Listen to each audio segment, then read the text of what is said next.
Bismillahirrahmanirrahim. Bismillahirrahmanirrahim. Assalamualaikum warahmatullahi wabarakatuh.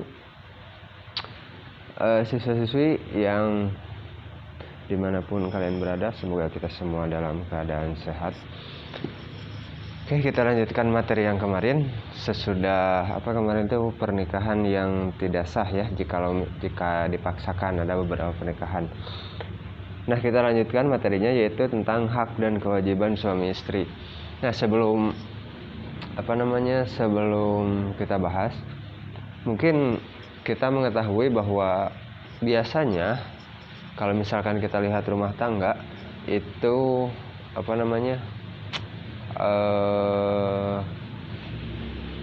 pekerjaan rumah tangga yang biasa seperti beres-beres rumah, terus cuci pakaian, cuci peralatan dapur, masak, dan lain-lain, mungkin banyak yang mengira bahwa itu adalah kewajiban istri, padahal itu adalah kewajiban seorang suami ya, bukan kewajiban istri.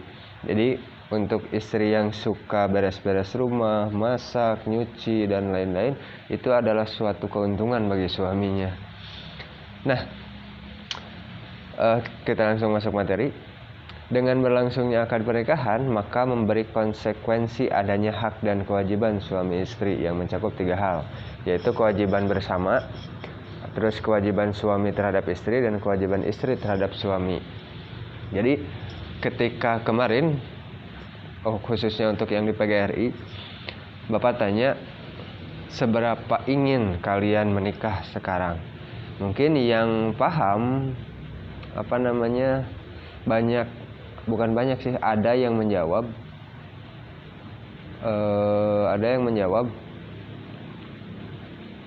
belum siap atau tidak ingin karena belum siap dengan tanggung jawabnya itu bagus. Tapi kalau untuk seorang perempuan, ada yang dengan alasan belum siapnya itu karena ingin membahagiakan orang tua, terus pengen cari uang sendiri. Bagaimana kalau misalkan cara membahagiakan orang tuanya itu dengan kalian menikah? Apakah masih tidak ingin menikah? Terus kalau untuk alasan perempuan yang pengen sukses dulu, pengen berkarir dulu, itu bukan kewajiban dalam rumah tangga.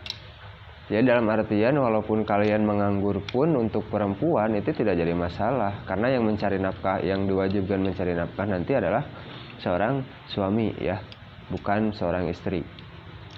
Nah, kita masuk ke yang pertama, yaitu kewajiban bersama. Kewajiban bersama suami dan istri. Yang pertama adalah memelihara dan mendidik anak dengan sebaik-baiknya. Ingat, di sini kewajiban bersama tidak ada makanya dalam rumah tangga itu suami itu imam, istri itu makmumnya. Artinya bukan suami itu tidak harus selalu fokus mencari nafkah, melainkan harus juga ada waktu untuk mendidik anak-anaknya. Apakah itu pulang kerja, minimal ya dari maghrib ke isya, itu cukup untuk mendidik anaknya, untuk mendidik orang tuanya juga, untuk mendidik istrinya. Kalau istrinya belum paham tentang agama, makanya cari pasangan itu dilihat yang pertama itu dari agamanya, biar tidak harus saling menasihati terlebih dahulu, seperti itu ya. Yang kedua, kewajiban bersama itu adalah berbuat baik terhadap mertua, ipar, dan kerabat lainnya, baik dari suami atau istri. Eta nu rada naon istilah nama canggung lah, apalagi jika tinggal di salah satu orang tua. Misal cicing di kolot awena atau di kolot lakina, pasti canggung. Eta nu rada hese berbuat baik. Yang ketiga, setia dalam hubungan rumah tangga dan memelihara keutuhannya dengan berusaha melakukan pergaulan secara bijaksana, rukun, damai dan harmonis. Nah, artinya memelihara setia dalam hubungan rumah tangga artinya tidak ada perselingkuhan, tidak ada hal yang ditutup-tutupi, terus berperilaku perilaku sopan, berbicara sopan, itu pun sebagai salah satu cara untuk menjaga hubungan dalam hubungan rumah tangga ya. Kan tadi memelihara keutuhannya atau memelihara keutuhan rumah tangga, tentu laku ayeuna aya nu awet bukan ka nyebut saling siapnya. Siap. Yang keempat adalah saling membantu antara keduanya, tong silih andelkeun. Jadi lamun pamajikan. Kalau istri sedang sibuk kita bantu, begitupun sebaliknya. Yang kelima, menjaga penampilan lahiriah dalam rangka merawat keutuhan cinta dan kasih sayang di antara keduanya. Perhatikan Quran surat At-Tahrim ayat 6 atau An-Nisa ayat 36 dan Al-Maidah ayat 2. Nah, di sini dalam merawat keutuhan tentu dengan sama seperti memelihara keutuhan rumah tangga yang tadi. Kalau ini dikhususkan minimal saling ngobrol, tong pajempe-jempe. Sebab suatu hubungan itu perlu perlu hangat, tidak dingin, tidak panas, ya. Yang kedua adalah kewajiban seorang suami terhadap istri. Yang pertama, kewajiban suami terhadap istri itu adalah tentu menjadi pemimpin. Nah, di sini membimbing keluarga lahir dan batin, serta menjaga dan bertanggung jawab atas kesejahteraan keluarganya.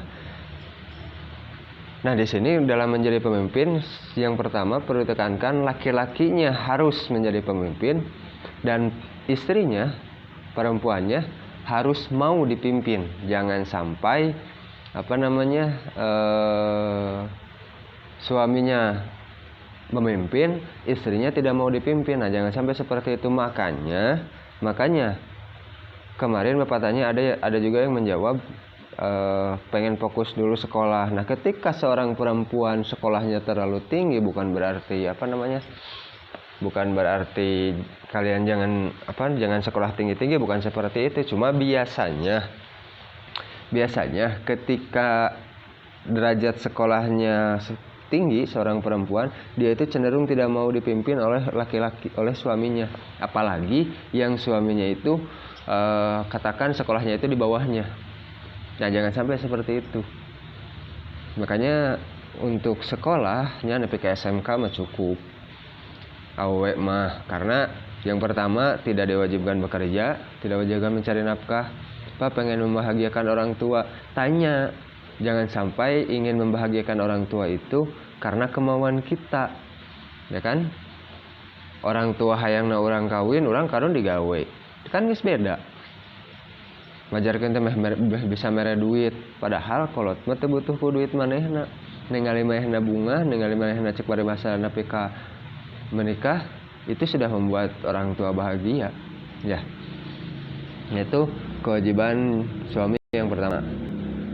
Yang kedua adalah memberi nafkah, pakaian dan tempat tinggal kepada istri, anak-anaknya sesuai dengan kemampuan yang diusahakan secara maksimal. Memberi nafkah, pakaian dan tempat tinggal. Nah, untuk memberi nafkah, ini pakaian dan tempat tinggal. Artinya ketika nafkah di sini umum ya, termasuk pakaian, tempat tinggal dan makanan itu masuk ya. Jadi pakaiannya dan tempat tinggalnya ini di sini maksudnya adalah harus atau cek orang Sunda mah karimake, kudu karirap. Jadi kudu karimake pakaian teh. Jadi lamun pakaian pamajikan kotor, salakin wajib nyeuseuna. Makanya kata Bapak tadi bahas di awal bahwa mencuci, beres-beres rumah, masak, terus kewajiban yang biasa dilakukan oleh seorang istri itu adalah kewajiban seorang suami. Ya, memberi nafkah dan nafkah itu harus harus siap gitu. Lamun tuangan siap dituang, lamun pakaian siap dipakai, tempat tinggal siap ditempatan. Nah, kudu gitu. Jadi lamun pakaian kotor, salakin wajib nyeuseuna. Jadi mere nafkah teh lain mere nafkah bro duitna. Eta teh masih can naon atuh? Can komplit lah. Can komplit mere nafkahna teh. Karek setengahna sebab kudu diolah deui duitna teh dibalikeun dangeunna, dibalikeun beas, dibalikeun gas, dibalikeun naon deui? Pakaian. Can pake nyieun tempat tinggal. Korek pake nyieun tempat tinggal ku pamajikan. Can tempat, jadi lamun misal sekarang sudah punya tempat kotor tan wajib sasapun wajib beberesna teh tetap kepada suami lagi karena suami yang memberi nafkah ya. Yang ketiga, bergaul dengan istri secara ma'ruf dan memperlakukan keluarganya dengan cara yang baik. Bergaul dengan istri secara ma'ruf perlu dibahas tuh, entahlah dah biasanya sok paling tersorangan eta mah. Yang keempat, masing-masing anggota keluarganya, terutama suami dan istri bertanggung jawab sesuai fungsi dan perannya masing-masing. Pasti utamanya nggak dibahas lah. Yang kelima, memberi kebebasan berpikir dan bertindak kepada istri sepanjang sesuai norma Islam. Membantu tugas-tugas istri serta tidak mempersulit kegiatan istri. Nah ini maksudnya. Nah intinya mah kudu saling mengerti lah. Jangan sampai hanya suami saja yang mau dimengerti, jangan sampai istri saja yang mau dimengerti. Kebanyakan seperti itu ya, makanya ada peribahasa wanita selalu benar karena mereka yang katakanlah egois, yang selalu ingin dimengerti. Ditanya kunaon gak apa-apa, padahal kamusna cenah lamun kunaon, lamun ngajawab gak apa-apa teh kamus awewe mah kecewa cenah eta teh. Ari ditanya tengah jawabnya bararingung teh. Jadi intinya memberi kebebasan berpikir dan bertindak ini kudu saling mengerti lah.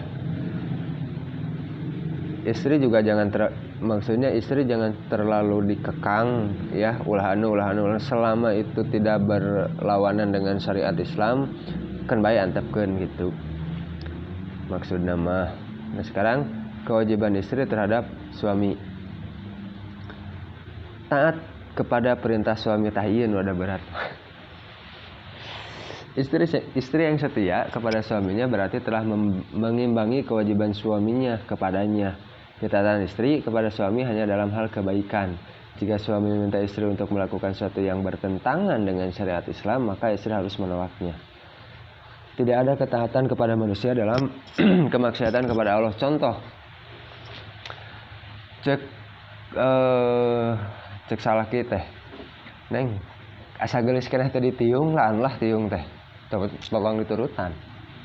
Asa gelis keneh dipikok buk teh pikok lah tolong diturutan, karena tidak ada ketaatan kepada manusia di dalam kemaksiatan ya. Setinggi apapun jabatan seorang suami, sewajib apapun ketaatan seorang istri kepada suami, tetap tidak boleh taat dalam hal kemaksiatan ya. Dalam hal kemaksiatan ini yang susah. Cuma kembali lagi yang tadi yang kemarin di awal tentang kalau nyangkut masalah poligami riweuh ya. Dan riweuhna ya ada poligami mah aturan Islam ya kan, tapi banyak perempuan atau istri-istri yang menolak. Nah itu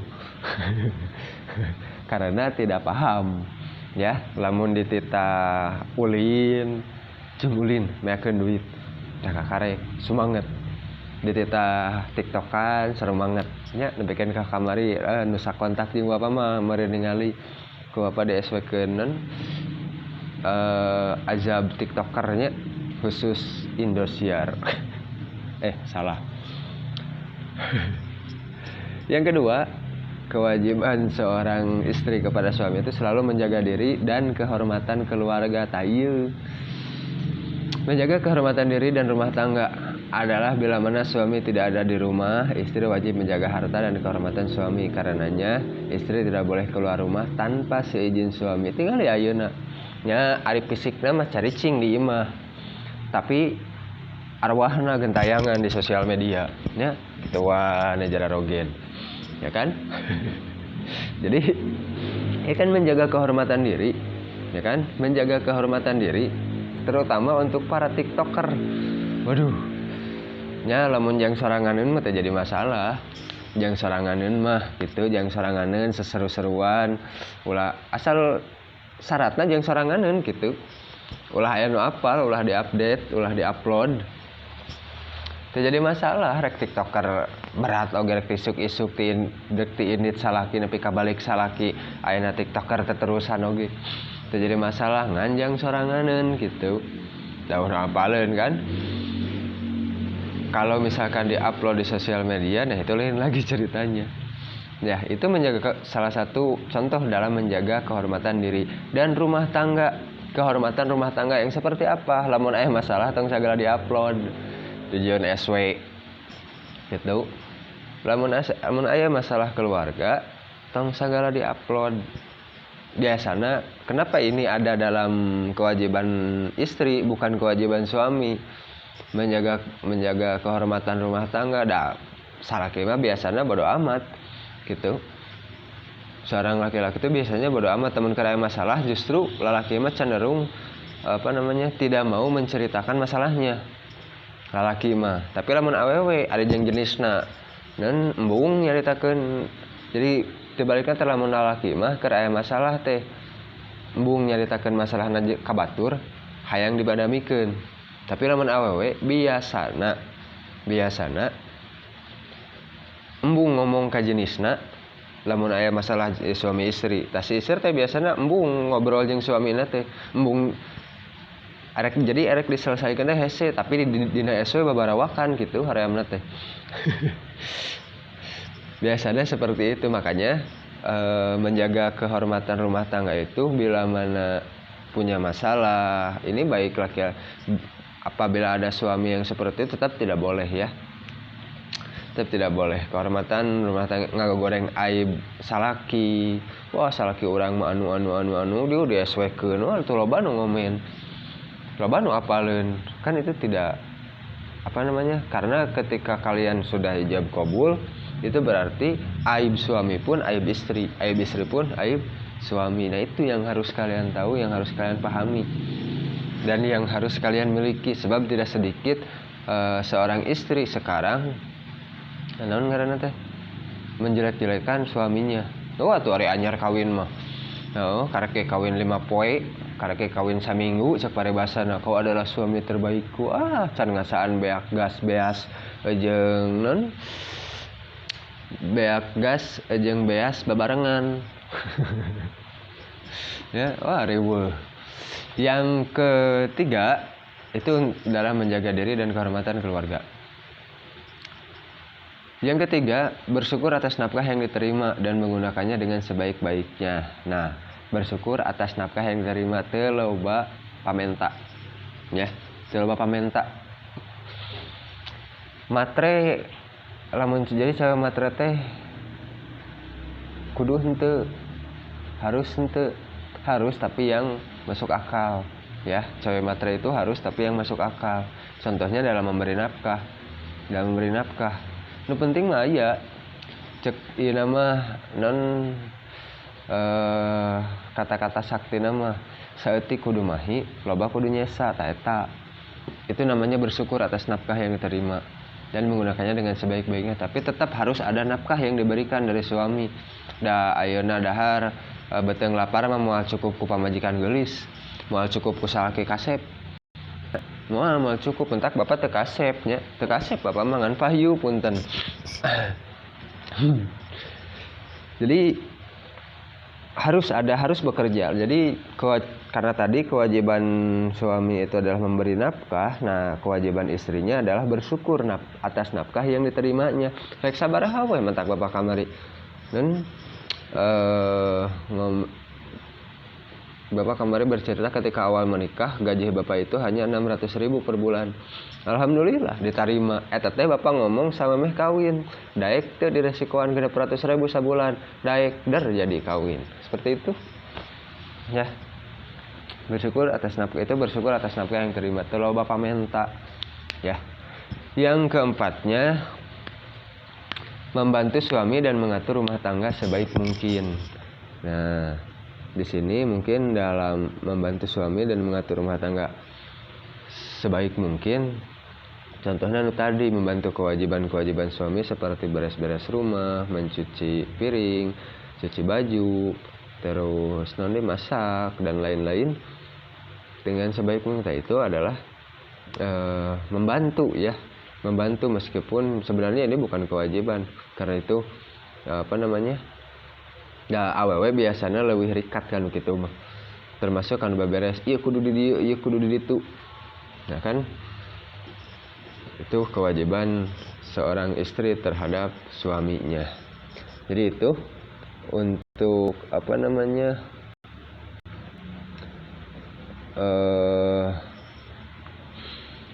kewajiban dalam pernikahan, kewajiban bersama, kewajiban suami, kewajiban istri ya. Yang sekarang kita lanjut saja supaya cepat selesai ya.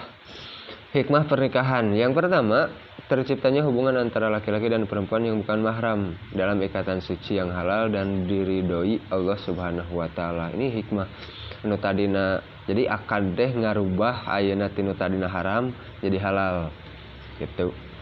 Dengan ucapan ijab qabul gitu. Itu hikmah yang pertama. Yang kedua, mendapatkan keturunan yang sah dari hasil pernikahan. Jadi muncul bahasa nama lain menang parabola. You know parabola? Ya, tahu lah.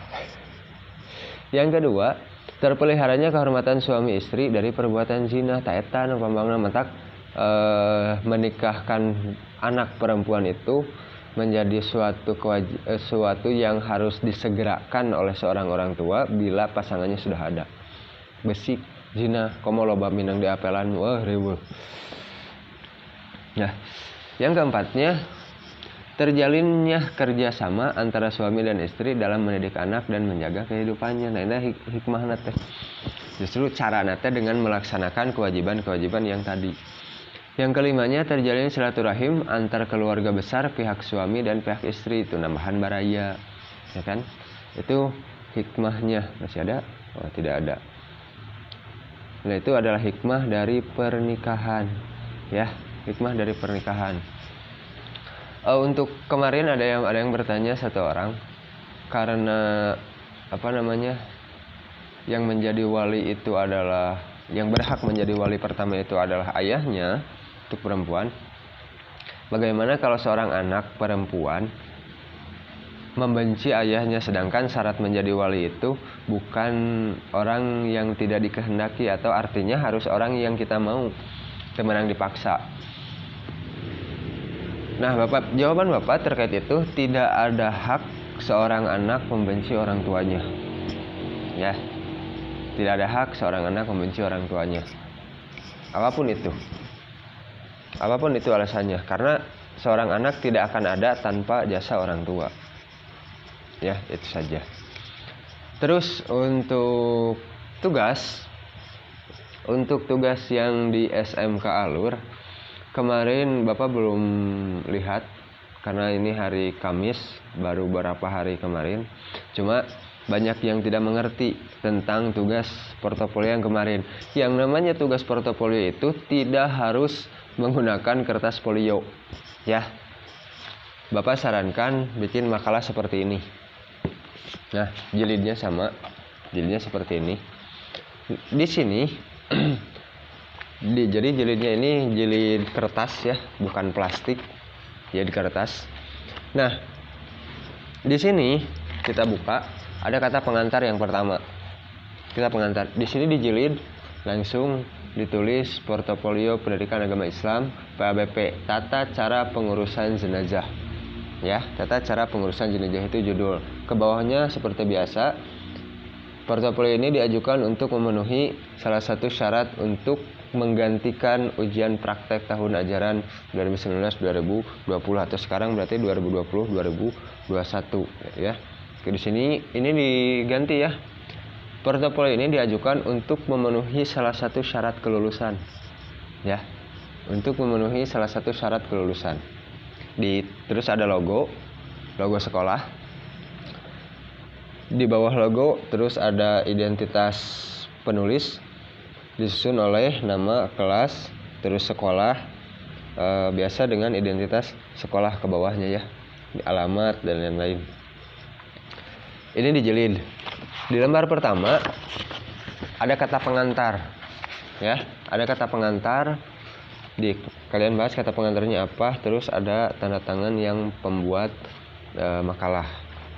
Terus ada daftar isi. Nah, di daftar isi, kita lihat isinya. Di daftar isi di sini, yang pertama tadi tentu kata pengantar, daftar isi, terus bab 1 pendahuluan, latar belakang, rumusan masalah. Ya, latar belakang, rumusan masalah. Latar belakangnya apa? Kenapa jenazah itu harus kenapa jenazah itu harus dirawat lah. Kan ada tata cara perawatan jenazah atau tata cara pengurusan jenazah. Kenapa jenazah itu harus diurus?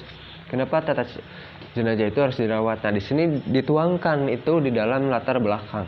Ya, terus rumusan masalah. Bagaimana tata cara perawatan jenazah menurut syariat Islam? Yang keduanya, bagaimana tata cara pengurusan jenazah di lingkungan saya? Itu nanti dibahas. Yang ketiganya di sini rumusan masalah.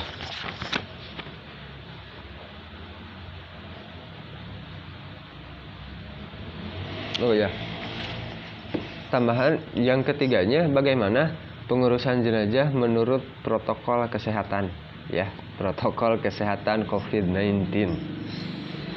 Nah, itu dibahas, jadi tuangkan. Yang pertama rumusan masalahnya itu adalah bagaimana tata cara pengurusan jenazah menurut syariat Islam. Itu kalian bisa browsing.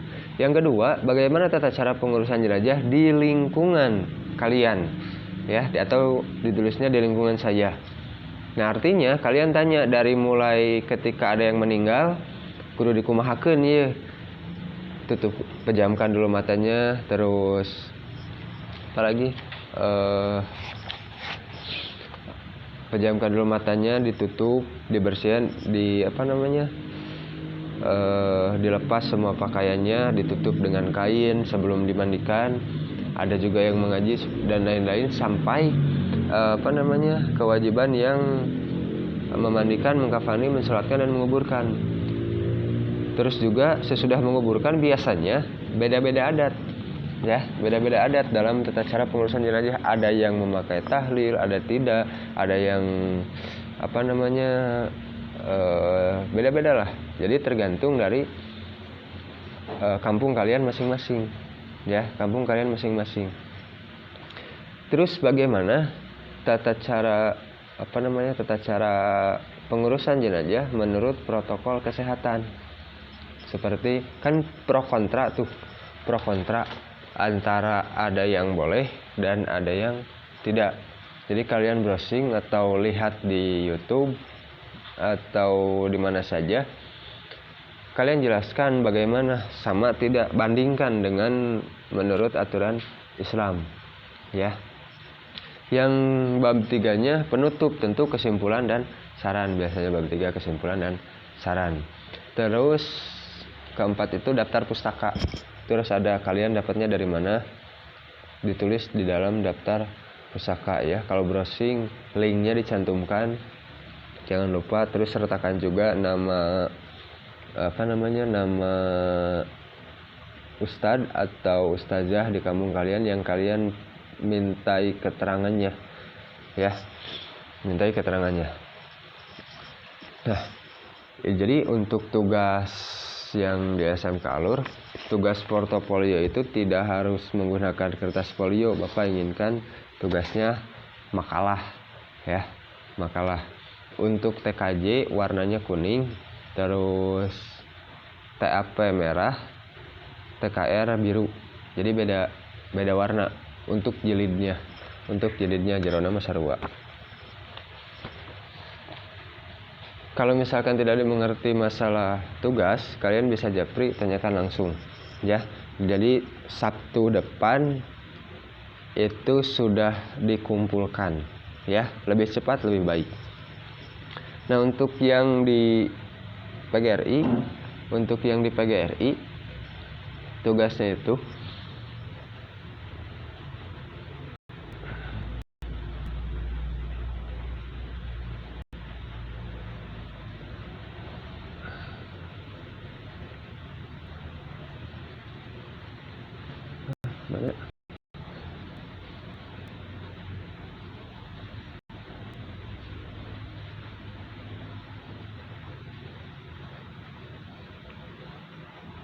Iya.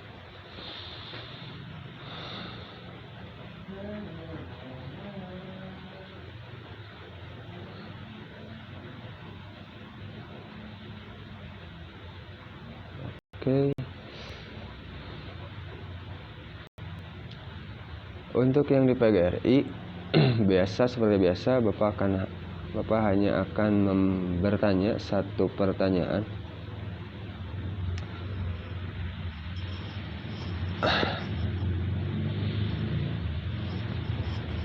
Nanya kita nanya, bingung.